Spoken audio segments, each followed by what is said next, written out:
Some survivors add all sorts of flowers and herbs to boiled water, and they swear by it. Personally, I stick with purified water. To each their own. Okay, got it. Switching tracks a bit. I know you're awfully busy with your latest research in flatwoods. Can you explain that a bit? Of course! I'm testing local, natural water over time in Appalachia. Gathering data, monitoring the radiation and contamination levels, all of that. I analyze the data in my lab to look for long-term trends and use those trends to determine how we can use the water right now. We use the water for more than just drinking, you know. It feeds our plants, which feed our animals, so we need to know how things are changing. You got a lot of work cut out for you. I'm glad you joined the responders. Data sounds invaluable. It is. I've integrated the data collection and research into the Responders Survivors Volunteer Program as well. I am still a teacher, after all. Wow. Then there you have it, folks. Thanks for talking with us today, Kesha. And thanks for showing us all how to live a little safer. Class dismissed.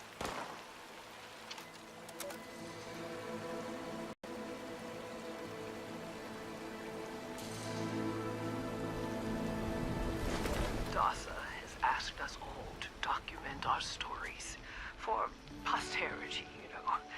It seems like a fine idea. So, hi, I am Kesha McDermott.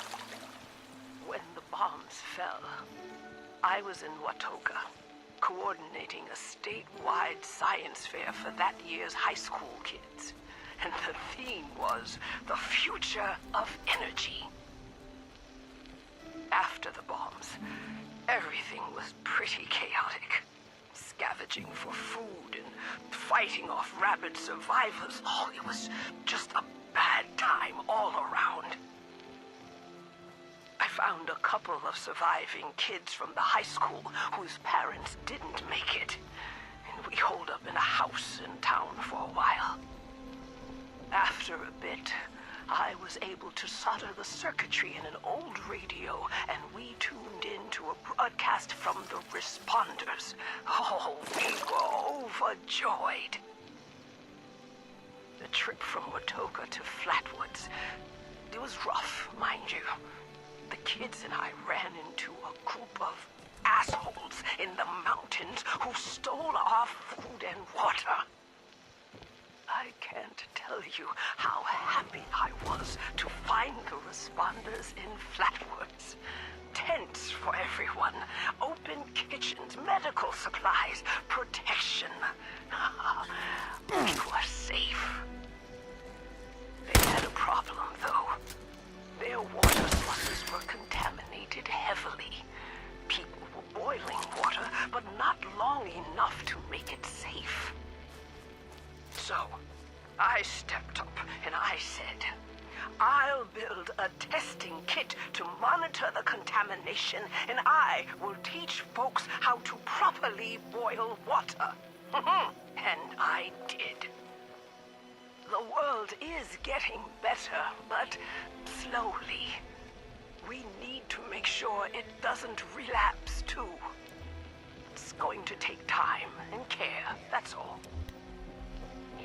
Well, time, care, and science. One of our dandy terminals.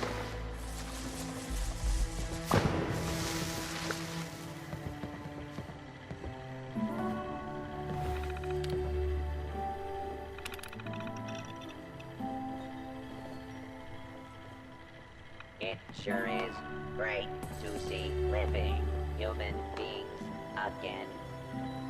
Volunteer boiled water is necessary for equipment sterilization. Please assist